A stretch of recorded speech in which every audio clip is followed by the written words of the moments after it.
So good morning friends, welcome to PD classes. Today a very important session for all those who want to make their career as special education teacher. I hope students आप हमारे दोनों channel PD classes और intro guide से बहुत कुछ सीख रहे हैं। टीचिंग रिगार्डिंग वीडियोस हमने अपने दोनों चैनल्स पर आपको दे रखे हैं। तो चलिए दोस्तों हम शुरू करते हैं आज स्पेशल एजुकेशन टीचर का ये इंट्रो और होप आपको वो क्वेश्चन के आंसर्स वो क्वेश्चंस हम देना पसंद करेंगे जो डेफिनेटली आपसे इंट्रो में पूछे जाएंगे। तो चलिए सबसे पहले मैं आपको वेलकम करता हूँ नीलम। नीलम, आप स्पेशल एजुकेशन टीचर बनना चाहते हैं तो ऑब्वियस है कि आपने कुछ ड्रीम किया होगा कि आपका पर्पस क्या है, मींस आप क्यों स्पेशल एजुकेशन टीचर बनना चाहते हैं, what is the reason? Sir, मैं अपनी लाइफ को मीनिंगफुल बनाना चाहती हूँ। मैं चाहती हूँ कि जो बच्चे डिसेबिलिटी ऑर्डर से ग्रसित हैं, मैं उनमें पॉजिटिव सोच उत्पन्न करना चाहती हूँ ताकि वह भी आगे बढ़ सकें और अपनी लाइफ में कुछ कर सकें। जैसे कि अरुणिमा सिन्हा को चलती ट्रेन से धक्का दे दिया गया था, उनका पैर एक नष्ट हो गया था, फिर भी वह माउंट एवरेस्ट पर तिरंगा लहरा सकती है। तो ये बच्चे कुछ क्यों नहीं कर सकते, वो भी अपनी लाइफ में आगे बढ़ सकते हैं और कुछ करके दिखा सकते हैं। बहुत बढ़िया सोच है भाई आपकी रियल में। अच्छा, मुझे ये बताइए कि एक स्पेशल एजुकेशन टीचर अगर कोई बनता है तो उसकी लाइफ में क्या क्या चैलेंजेस आते हैं, क्या क्या चैलेंजेस उसे फेस करने पड़ते हैं? सर, अगर कोई स्पेशल एजुकेशन टीचर बनता है तो उसकी लाइफ में उसको अपनी लाइफ में बहुत से चैलेंजेस फेस करने पड़ सकते हैं। जैसे कि फर्स्ट ऑफ ऑल पेरेंट्स की सपोर्ट, वो बहुत ज़रूरी है। मुझे भी 2 साल लगे थे अपने पेरेंट्स को मनाने के लिए कि मैं एक स्पेशल एजुकेशन टीचिंग लाइन में जाऊं। बिल्कुल, यस सर। और दूसरी बात है कि हमें सोसाइटी का भी सपोर्ट चाहिए होता है, वो जो कि आसानी से नहीं मिलता। बिल्कुल। और डेथ हैंडल करनी भी पड़ती हैं, वो भी बहुत मुश्किल काम है। बिल्कुल सर, मल्टीपल डिसेबिलिटी को भी हैंडल करना पड़ता है। बिल्कुल। और सर, टीचिंग एड्स की भी पर्याप्त मात्रा नहीं होती, इसीलिए बहुत सारे चैलेंजेस होते हैं जो एक एजुकेशनल टीचर को फेस करने पड़ते हैं। ओके, चलिए आप अगर स्पेशल एजुकेशन टीचर बनने जा रहे हैं तो ऑब्वियस है मेरा एक स्पेशल क्वेश्चन आपके लिए कि एक स्पेशल एजुकेशन टीचर में क्या क्या क्वालिटीज होनी चाहिए, वो बताइए हमें आप।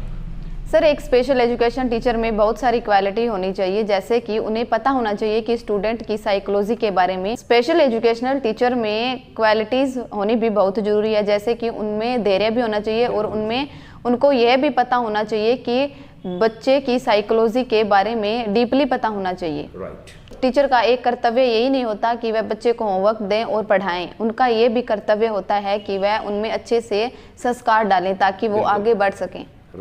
Yes sir. एक शिक्षक राष्ट्र का अच्छे से निर्माण करता है और एक शिक्षक राष्ट्र का दर्पण भी होता है। स्टूडेंट एक मिट्टी का पुतला होता है। यह बात टीचर पर निर्भर करती है कि वह उसको ईश्वर बनाए या शैतान। ओके, चलिए आपने अपने व्यूज बहुत अच्छे रखे regarding the qualities of teacher. अब मैं आपसे नेक्स्ट क्वेश्चन जानना चाहता हूँ कि बहुत से जो टीचर्स होते हैं स्पेशल एजुकेशन में आते तो है पर वो ज्यादा समय वहां टिकते नहीं है। ये मान लीजिए कि वो जॉब बहुत जल्दी छोड़ देते हैं, तो ऐसा क्यों होता है? यस सर, यही भी होता है कि स्पेशल एजुकेशन में बहुत से लोग आते हैं, टीचिंग भी करते हैं, बट समय से पहले ही छोड़ जाते हैं। बिल्कुल। यस सर, इनका यह कारण होता है कि वह उनके मन में धैर्य नहीं होता और साथ में उन्हें अपने पेरेंट्स की सपोर्ट भी नहीं होती, बात बात पे सुनने को मिलता है और सोसाइटी में भी उनको प्रशंसा नहीं मिलती और हेलीकॉप्टर पेरेंट्स उनकी हर समय निंदा करते रहते हैं। स्टूडेंट के चेंजिंग बिहेवियर का भी उनको सामना करना पड़ता है, जो कि बहुत मुश्किल काम है।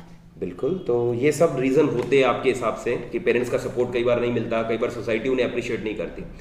ओके, और अब मेरा नेक्स्ट क्वेश्चन आ रहा है आपसे। नीलम, बहुत सी डिसेबिलिटीज पाई जाती है बच्चों में, तो कुछ टॉप 5 लर्निंग डिसेबिलिटीज के नाम बता सकते हो आप? Yes sir. बताइए सर। लर्निंग डिसेबिलिटी जैसे डिसकैल्कुलिया, डिसग्राफिया, डिसफ्रेक्सिया और ADHD। ओके, आप एक नाम भूले, दैट इज डिसलेक्सिया, और आपने जो वर्ड बोला है ADHD means attention deficit hyper activity disorder. तो ये कुछ टॉप 5 लर्निंग डिसेबिलिटीज हैं जो बच्चों में पाई जाती है। चलिए अब आप मुझे ये बताइए कि एज एजुकेशन टीचर आप बच्चों के लिए क्या स्पेशल करेंगे? सर, मैं एज एजुकेशनल टीचर बच्चों के लिए IEP डेवलप करूंगी। Okay, you mean to say individual education programs? Yes sir. Okay, Neelam, learning disability को डायग्नोस कौन करता है, ये बता सकते हो आप? Yes sir. सर, इन्हें बहुत से स्पेशलिस्ट डायग्नोस करते हैं, जैसे कि थेरेपिस्ट, साइकोलॉजिस्ट, जैसे school psychologist, clinic psychologist, therapist. Right. जो आपने वर्ड दिए उसमें ऑक्यूपेशनल थेरेपिस्ट, स्पीच और लैंग्वेज थेरेपिस्ट भी इन्वॉल्व होते हैं, और आपने जो बताया क्लिनिकल साइकोलॉजिस्ट और school psychologist they are the part, and developmental psychologist are also there. Yes sir. Those who are diagnosing such type of disabilities, learning disabilities, ये डायग्नोज करते हैं। Yes sir. चलिए मुझे बताइए कि आपके आइडियल कौन है? श्री APJ अब्दुल कलाम जी। ओके, उनके कुछ और नाम से भी उन्हें जाना जाता था? सर उन्हें और 2 नाम से जाना जाता है, जैसे मिसाइल मैन और people president. Okay, yes sir. उन्होंने कोटेशन दी थी, teaching is the ability of the teacher to impart knowledge, skills and their experience to their disciples. चलिए उनकी कोटेशंस मैं हमेशा याद रखता हूँ और अप्लाई भी करता हूँ अपनी लाइफ में। अब मुझे आप ये बताइए Neelam, 50 plan it may be regarding some law.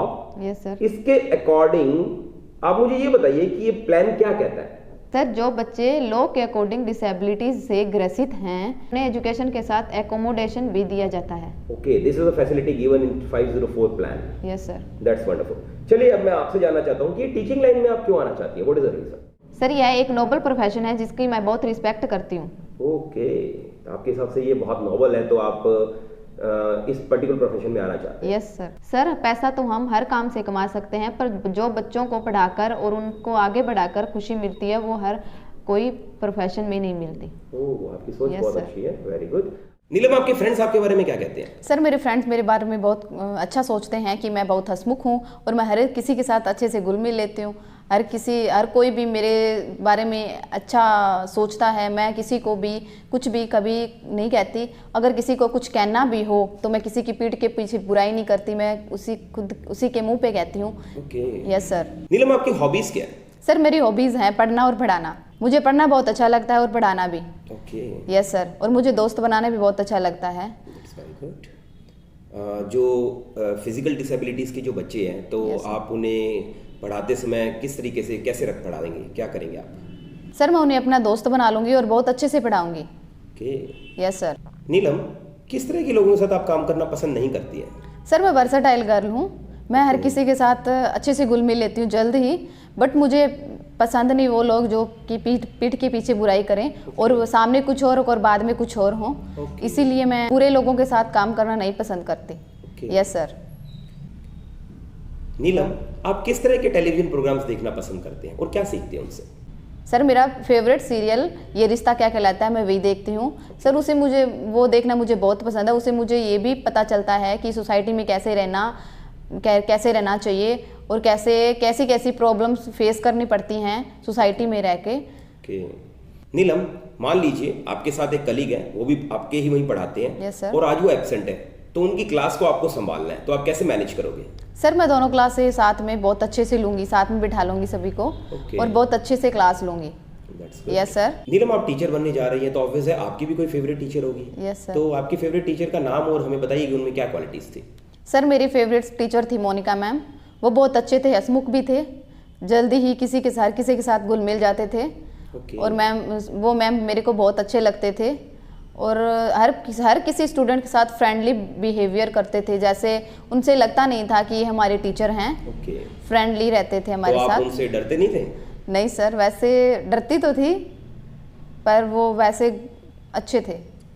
Yes sir. नीलम, हम आपको ही क्यों सिलेक्ट करें इस जॉब के लिए? सर मेरे अंदर जुनून है कि मैं एक स्पेशल एजुकेशन टीचर बनूं और इन बच्चों को पढ़ाऊं लिखाऊं और आगे बढ़ने के लिए प्रेरित करूं।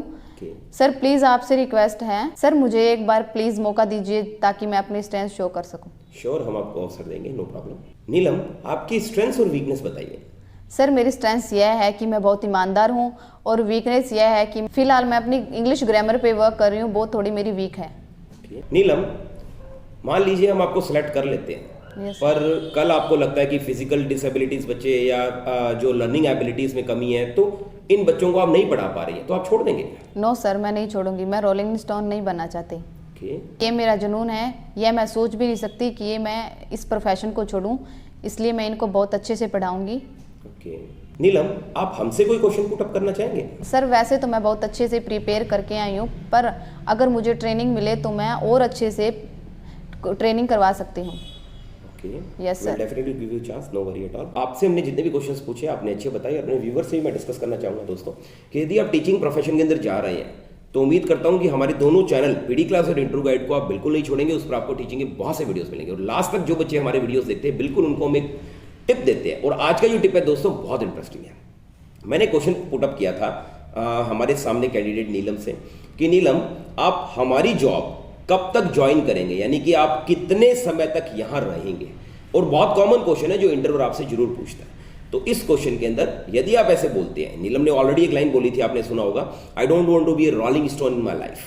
तो यदि आप इसमें एड ऑन करते हैं कि sir as you know there are two types of satisfactions in life, one is job satisfaction and another is monetary satisfaction. When both these satisfactions moves parallel, there is no reason of change, and as long as I am growing professionally there is no reason for me also to make a move. तो आप इस तरीके के answer देते हैं, definitely you can impress an interviewers. So thank you Neelam, thank you so much, best wishes to you. Yes sir. Blessings. Yes sir, thank you sir.